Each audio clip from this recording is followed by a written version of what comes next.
Alright, hello everybody. This video is about how to find the formula for the function when you're given a graph or something else. Now, let's say we have the function here. I actually don't know the result, so it may be an ugly number or have fractions or something. Sorry for that, but I don't know, life is hard. What to do here? Well, the idea is you must identify 2 points, but the key thing is they must be easy to read.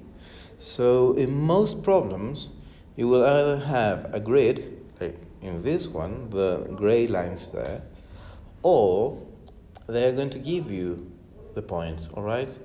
So in any case you have to be sure you have identified correctly the points. For this problem, for this exercise, let's say I have 1 point here and it doesn't really match. Sorry, but it's hard for me to draw. Let's say that's the other point. Now, one thing about points is that they have 2 numbers here. So for this one, we have the x-coordinate, which in this case is 1. I'm going to write it here. And we have the y-coordinate, which is also 1. That may happen. It doesn't really matter.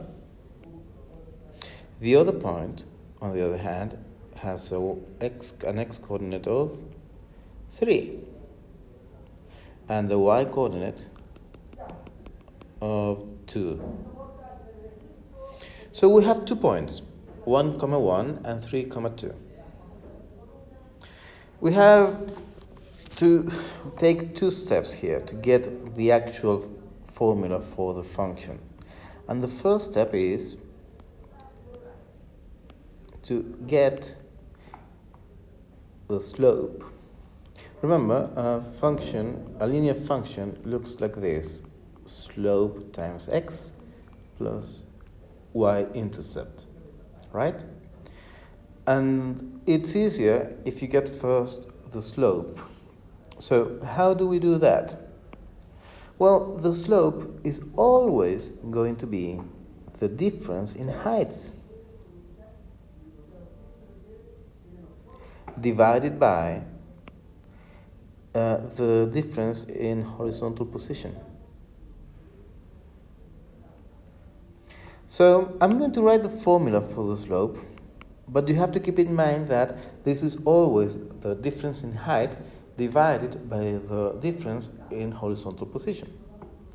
So if you have 2 points, any points, let's say this one is x1, y1, and the other one is x2, y2, the difference in heights is always y2 minus y1.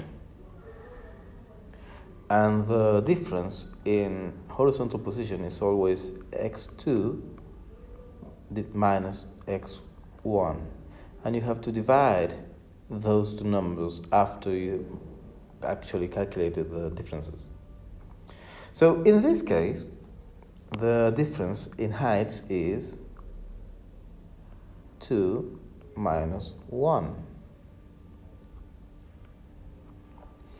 And the difference in horizontal positions is 3 minus 1.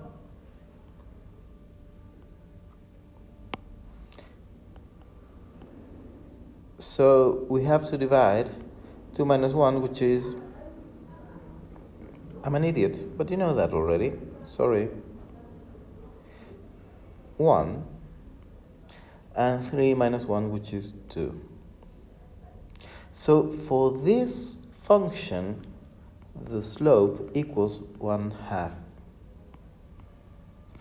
It may happen, all right? It's just a fractions. You shouldn't be afraid of fractions, all right? So, what to do next? What is the second step? Well, the second step is to find the other number, the y-intercept. How do we do that? Well, remember we have here the function f of x equals mx plus n. Well, we can also write this as y equals m times x, sorry, plus n, right? Because f of x and y are the same thing. That's the height when you plot this on a graph.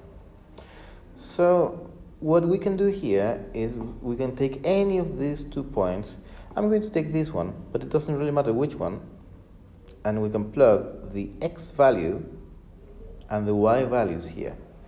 So we have something like y equals m, which is 1/2, times x plus n.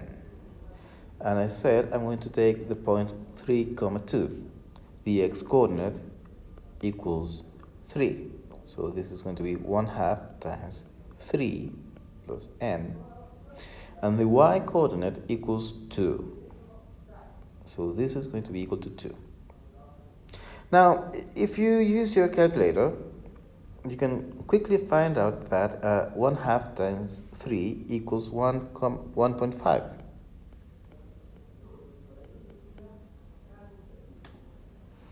And this leads to 2 minus 1.5 equals n. And n equals 0.5. Which is also 1/2, all right? Remember, 1/2 equals 0.5. So we now know the values of m and n, and therefore, finally, our function is 1/2 x plus, you can write it as 0.5 or you can write it as 1/2. It doesn't really matter. I'm going to write it as 1/2 because I like fractions and I want you to love fractions as well. So that's it. That's how you get the formula for the function starting from a graph. Now, you can also get it from a story, but we didn't have any problems with that really. And you can also get it from a table, but getting it from a table is the same as getting it from a graph. It doesn't really matter, all right? It doesn't change anything. You have to remember that in that case, they are giving you the points usually as columns, but it's the same calculations and all that. So hopefully this short video is going to help you to study. Bye.